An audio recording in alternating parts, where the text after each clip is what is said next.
Hello, I'm Gareth A Davies, and this is the Championship Rounds for Pitch Boxing, where I bring you all the interviews from the combat sports world. Enjoy. Well, I'm delighted, Sam, being joined by Chris Eubank Jr. It's great to see you, Chris. How are you? Good. Finished Sunday cardio session and just relaxing. Gonna eat, have a little bit of food after we talk. You know, everything's on track. So rabbit food, yeah. Yeah. Listen, it's gonna be, you know, it's gonna be a tough challenge to get down to this weight, but it's worth it. It's absolutely worth it, you know. To make a fight like this, to be a part of an event like this, it's one of a kind. And you know, we are being rewarded handsomely for this fight. So the toughness and the hardships that's going to come with having to make a new weight that I've never been before, you know, it's fair. And I understand it, and I've accepted it, and I will do it. Obviously, you've got to get down to 157 on weigh-in day, October 7th. Are you, to go into the detail, are you, have you got someone specific and more people specifically working with you on getting down to that weight this time? Are you using extra people to make sure you can do that? No, I'm not. I am. I've never ever had a nutritionist my entire career. I've always picked what I eat when I eat. I've always done my own schedule. I've documented it for the last 10 years. So I have notes on it for each and every fight, so I can go back through the archives and see, you know, how I was, what I was eating at what times, you know, how many weeks out, you know, see the foods that made me put on weight, which I absorbed, which went through me, you know, gave me energy. And, you know, year by year I got better and better and better at making the weights. I never used a nutritionist. I want to keep that brag, that accolade of saying that I've never had to use anybody to help me lose weight. I do want to keep that. I want to finish my career being able to say that I never had one. So for this fight, I'm going to cut the weight by myself.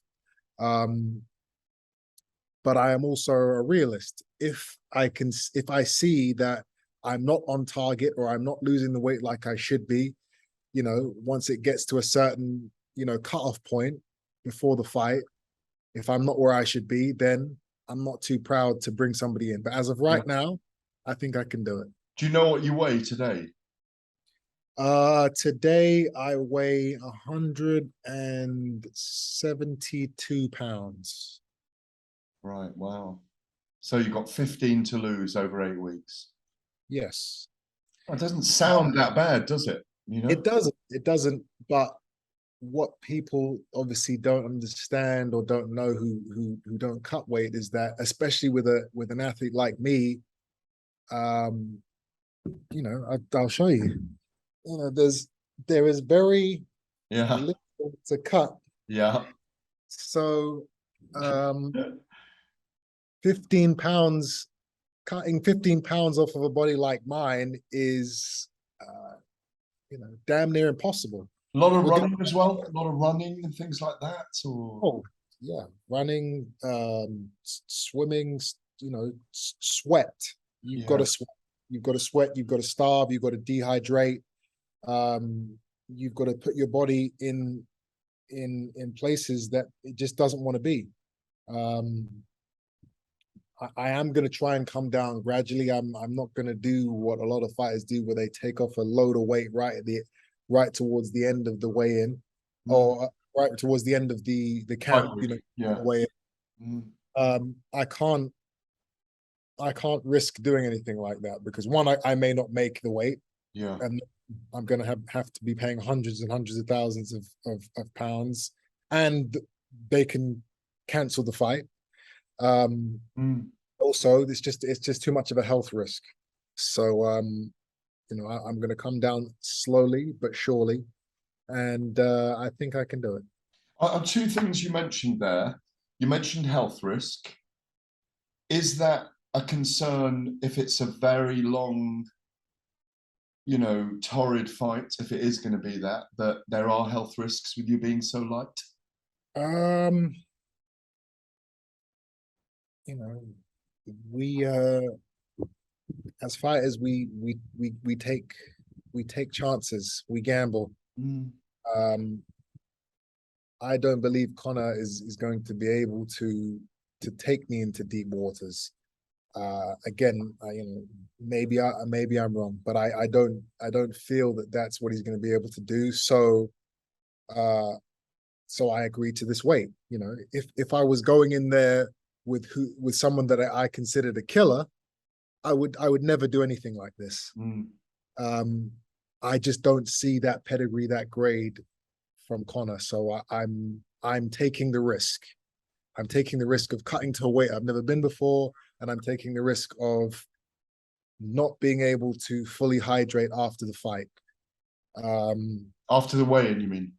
After the weigh-in, yes, Yeah, yes. yeah. I'm restricted to how much weight I can put back on. Can we talk broadly around that? So there's two things. Tony Sims gave an interview, I think, to IFL TV saying, or it might have been to the Boxing to Seconds Out, saying if Chris is over a certain weight, we're pulling Connor from the fight. Do you know what that weight is? Did he say that on the day?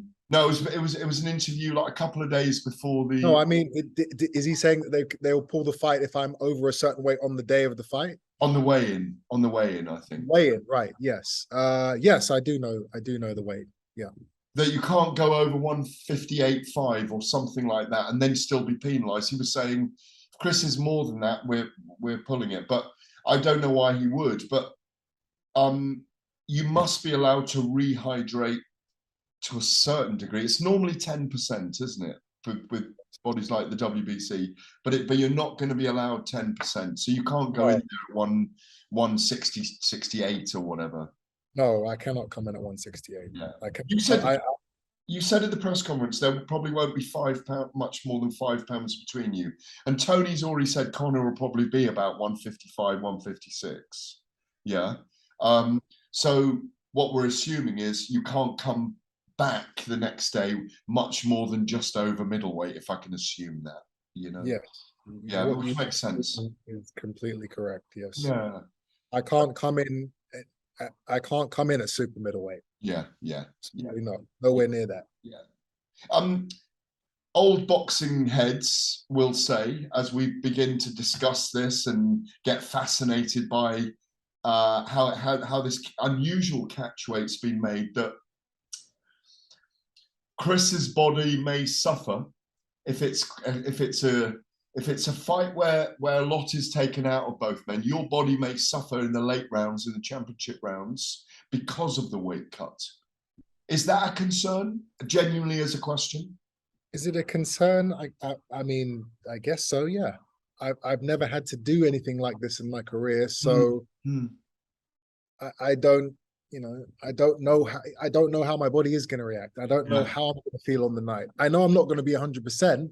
You've said 60. You've said 60%. I'm, that this is a guesstimate. I cannot. It's impossible for me to be 100% when I have to cut the weight I have to cut and then restricted on the rehydration. I cannot be 100%. But that's fair because he's coming up. Yeah. I believe I will be 60%. I'm not going to kill myself in this camp. I can't kill myself in the camp in terms of,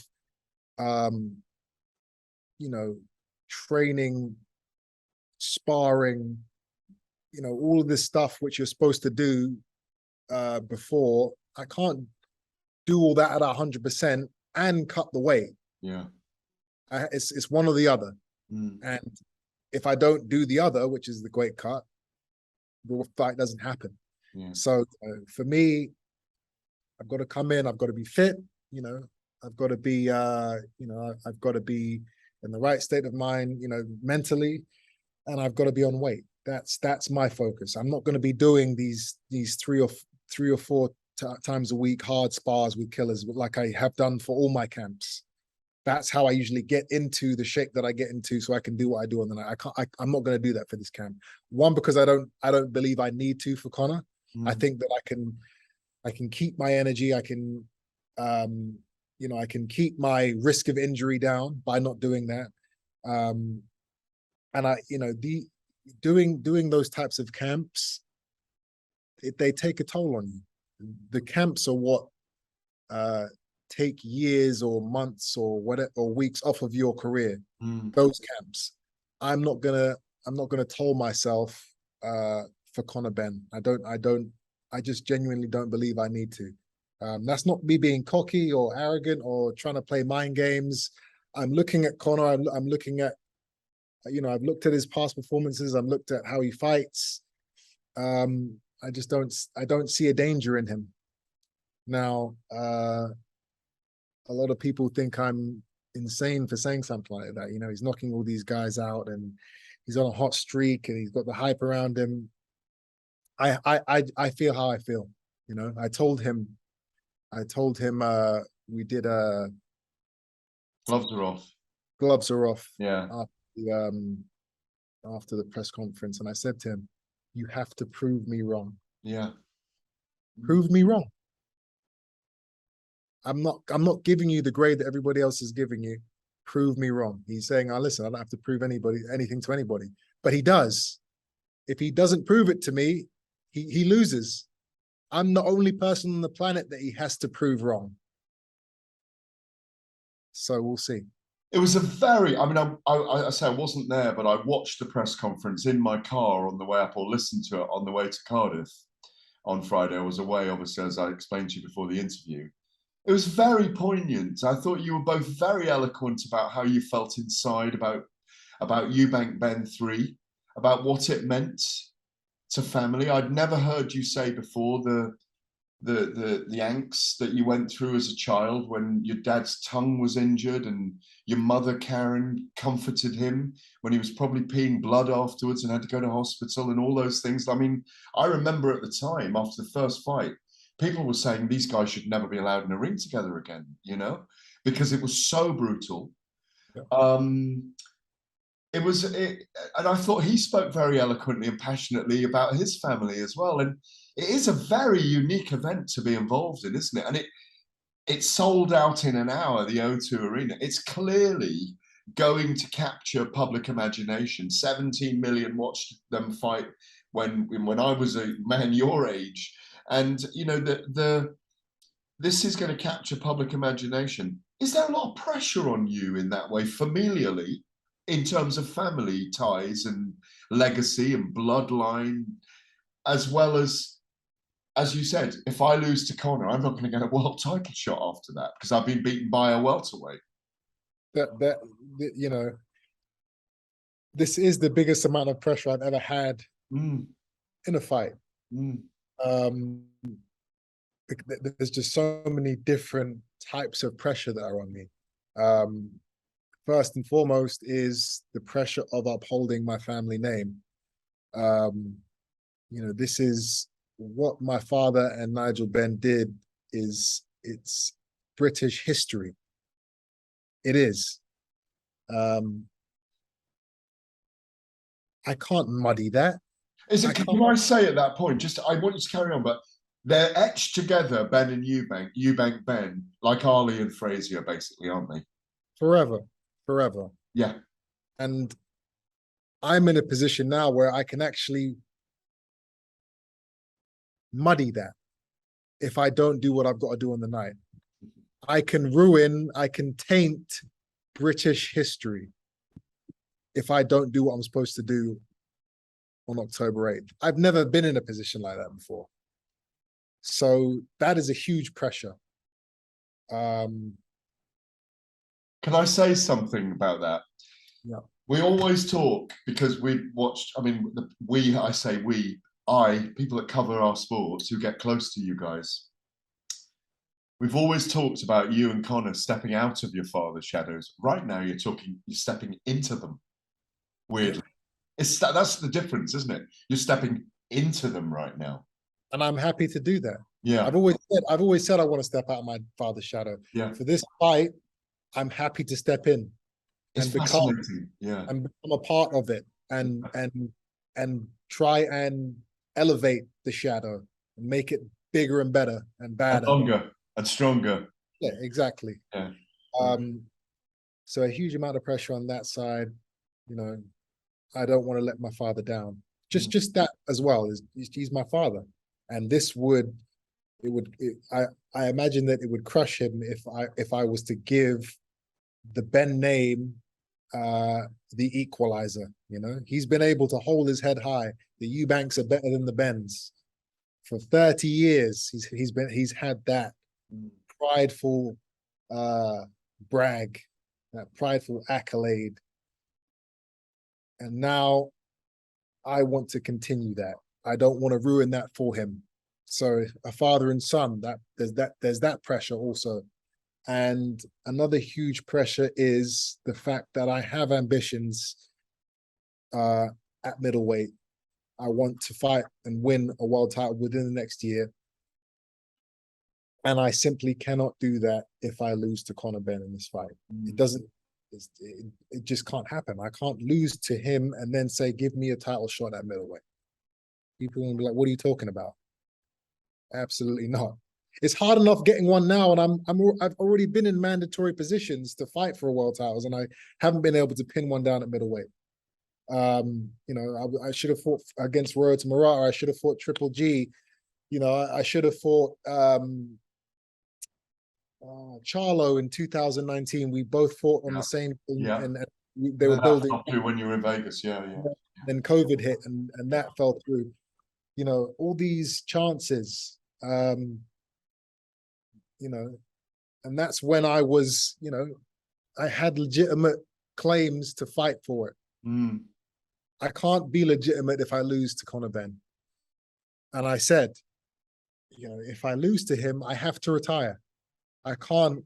And is that definitely it then? If you do lose, you will have to retire? Really? I said, I'm finished. Yeah. Finished means, yeah, I sail off into the sunset, you know? Well, as I said, unless you two have the most extraordinary fight that you get the decision and half the world or more than half the world thinks that he should have got the decision and it's split, you'll do it again and you'll have to boil down again. But I hope maybe I'll give you a couple of pounds this time. But you know, who knows? Because sometimes these things are meant to be, aren't they? You know? We've talked about this before. We talked about this, and you mentioned it in the press conference. You mentioned it many times because I remember raising it with you, and you said, "Nah, it's possible for us to meet when maybe I'm 35 and he's 28, and we've won a world title already, and it's one of those sign-off fights." But this is proper now, isn't it? It's proper, and it's a better scenario too, because like you said, if the fight lives up to the hype, then we can do it again. You know, and it doesn't, you know, it could be in a year's time, it could be in 3 years' time. Yeah. I think my father fought then the second time 3 years after their first. 3 years later. In 3 years, 3 years from now. In a weight division above. In a weight division above. Yeah, there you go. So 3 years from October 8th, me and Conor could get it on again. You know, if this fight captivates the public's imagination. Well, it already has. Yes, right. There's a difference between you know, the talk and the hype and the press conferences and actually what happens on the night. But that's a very interesting point though, Chris, because obviously, as you said, I think you used the word liquidate him. You know, and I think by that you mean, you know, I'm going to stop you. I'm going to be the first man to stop you. So, and he says he's going to be the first man to stop me. Yeah. So, but is there a? It's a silly question, really, because I'm saying if the fight doesn't live up to expectation, because basically your expectation right now is to beat him and get out of there in one piece as safely and as soon as possible in the fight, obviously, which is, you mentioned your father, Christopher Eubank Sr. He's like, we're not used to him not enjoying a publicity moment, you know, and he knows he's one of the most amazing boxing promoters we've seen, of himself and of his events. Why is he so quiet? It's it's flabbergasting, isn't it? It's unbelievable. I cannot wrap my head around what is happening at this moment in time. I can't believe he wasn't at the weigh-in at the first press conference. I wanted him there, but looking back on it now, I actually think that it wasn't a bad thing. I agree. It was good that me and Connor got to meet and do our thing and say and talk our piece without the distractions. Correct. And hopefully the next time we have a press conference, you know, a week or two before, whatever it's going to be, then we can get the old man involved, and then they can completely agree. It's about you two really right now. We can all be nostalgic and go back and watch the fights again, and everyone will, and everyone is at the moment. Yeah. But I need to ask you, in the build-up, in the build-up to getting it signed, did you speak to Dad? And is he behind the fight at least? No, well, he wasn't. He wanted me to do what you said, to wait and have it in a football stadium, which as we've seen from the ticket sales, could easily have happened. Yeah. And we did know that. We knew we could do a stadium. But obviously you can't just book a football stadium. There is a lot of politics and business that has to go into that, and it couldn't be done in October. So we would have had to have waited till maybe the summer of next year. That was his advice. Wait, build the fight, get a few more wins under your belt, let him do the same, and the fight becomes even more massive, and you make even more money having it in a you know a 60,000 plus football stadium. And I would have loved to I would have loved to have fought in a stadium, you know. But I wasn't willing to risk missing out on this opportunity. It's a once in a lifetime thing. And you know, what happens next year when a pandemic comes, or he gets sick, Carpe diem. Seize the day. Definitely. Seize the day, because there's too many things that could go wrong in that period of time to where the fight doesn't happen in the summer. And then I'm sitting there, Jesus, you know, I missed out. We could have done it. We could have done it on October, and now it's not going to happen. I wasn't willing to risk that to make a few million more, you know. And you know, people will probably hear that and be like, what the hell? You know, I'd wait if I was going to make a few more million. It's not. This isn't just about the money for me. This is about being a part of something that has never happened before in the history of the sport. Will never happen again, unless your children fight or your grandchildren fight, and you don't know. And that's just, it's impossible. It's impossible. The way it can happen again is if the fight is, you know, a fight where we can have a rematch, and I've got to do everything I can to make sure that actually isn't the case. You know, I don't want it to be a competitive fight. I need to go out there and destroy this kid.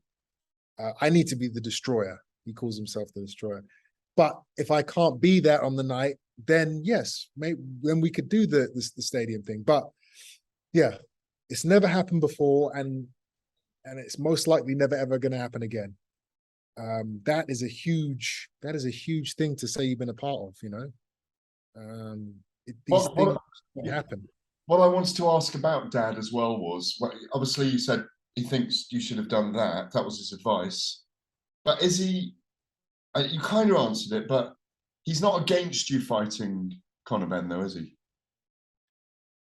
I don't actually know. Right. Because of the risks, like you say, to family legacy, you've been beaten by a welterweight. He you know, he hasn't said, you know, by the way, son, as he shuts the door, you cannot lose to him, and shut the door and like because your old man knows how to put the pressure on. He knows how to kick butt and he knows how to kiss as well. You know, so I don't know if he's taken pressure off you or put pressure on you, or whether he does or he doesn't. I'm just kind of throwing it out there. I mean, I haven't actually been able to really have a full-on conversation with him. So Right, okay. uh, from Is the that few, him playing mind games with you though? maybe, but from the few things that I've heard from him, it, there's a few different reasons why he could be missing at the moment. Obviously, he could not be happy with the fact that I didn't take his advice. Yeah. Um, you know, he is a very spiritual man these days, Mhm. very Great to religious, hear. Yeah, very very big on morals and yeah. the right thing. Um, I don't know if in his mind he's thinking I shouldn't fight him because Connor's not ready and it's not fair. Like he's the type of guy that would actually, you saw it with Blackwell, you Yeah, know, yeah. he doesn't want to see people get hurt. So there's that aspect of it, but he also told me, don't take this kid lightly. If you do it, don't underestimate this kid. He believes that Connor is dangerous and will be dangerous. And I was shocked to hear that. Yeah. I was shocked for him to hear him telling me, that Connor has it in him, and I need to be. I Well, need he's to be. fought the old man, remember, twice. So Yeah, I get that. Get that. it's worth listening to because look, we're the generation on from you, and I hate to say listen to your father, but the truth is, when you look back, you only wish you knew then what you know now. You know, do you know? So Yeah, it's so fascinating. I mean, is it true you want Dad in the corner if you can have him in camp and corner? absolutely, Yeah. absolutely. And he hasn't at this moment in time said he will or he won't. Um, You're still negotiating his contract with him then? it's much more than that. I I know, I'm kidding. I'm kidding. don't. I actually genuinely don't know his mindset Yeah. on the fight. I don't know if he's happy that this is happening. I don't know if he's, if I have his blessing to Yeah. to to do this trilogy. Fa- And Fascinating. Yeah. yeah, I mean, we're gonna find out over the next few weeks. Eventually, I will sit down with him. We'll have the talk. Um, and hopefully I can get him to be in my corner, because how amazing would that be? Yeah, it would. I've got to wrap because I could talk to you for another hour, to be honest. But the Zoom thing's going to run out in 7 minutes. We were only going to talk for 15, but we've spoken half an hour. It's always lovely to speak to you. Anyway, I really enjoy speaking to you, and I hope it. Well, hopefully it's mutual. But the just to wrap up on some housekeeping things. And so obviously Roy's going to be in the corner. Are you going to train? And Ronnie's around as well. Are you going to train in the UK, or will you go to Vegas, or will you go to Florida? How are you going to run it for the next few weeks? So Ronnie Davis will absolutely be in the corner. He'll be in the training camp. I haven't told Roy that I want him over yet, Yeah, because I can't have Roy and Senior with me. I just can't. right, okay. People would say, "Oh, well, That bandwidth overload then? Is that yeah, bandwidth pretty overload? much two completely different philosophies, characters, and mindsets Yeah, of the sport of boxing. I yeah. can't have them in each year. I'll go nuts. It's one or the other." Um, and I've said I want my father with me, so I need to find out what his mindset is and if he's going to Right. do that. If he is, then Roy will be with me for the next fight. But for this fight, this is the one fight where I want my father there, and I will be in Brighton. Yeah, right. Yeah. A couple of very quick ones. Just before you fight in October, Canelo and Golovkin. Can I just ask a quick assessment of what you think happens in that fight? Obviously, you've got an interest in both those guys as well, going forward for your career. Could you just give me a quick view on what you think happens in this third fight between them? And obviously, it's at super middleweight. I don't know. It's going to be very, very interesting to see the Canelo that is coming off of a loss. The guy that in now knows that he isn't unbeatable, Mm, and and the uh and the confidence and the the confidence that's going to give GGG. He's going to feed off of that. Oh, he's been beat now. you know, and I'm sure GGG thinks that he could have beaten Bivol. So in his mind now, he's like, well, I'm gonna finish him. You know, is Canelo gonna be? Is that gonna break him a little bit, or is that gonna make him even more hungry? We don't know. It's hard to be hungry at this stage in his career. 40, modern great. He's made too much money, so it's hard to be genuinely hungry at that level. So we're gonna find out. I don't know. I can't. I'm not gonna give a prediction. It's you know, it's because you've got the age of Golovkin, but you've got, you know, the mindset of Canelo. We're gonna see which one plays out. Well, listen, I wish you all the best in camp. It's great to see you. It's going to be such a great and interesting 8 weeks. Good luck with Slimmer's World and all that kind of stuff. You know, I'm sure it won't be fun, but you know, like you say, the legacy for this is extraordinary, as well as being, you know, outside heavyweight boxing, it's the biggest prize fight out there at the moment, isn't it? So, you know, fascinating. Thanks so much for your time, Chris. Okay, good to speak to you.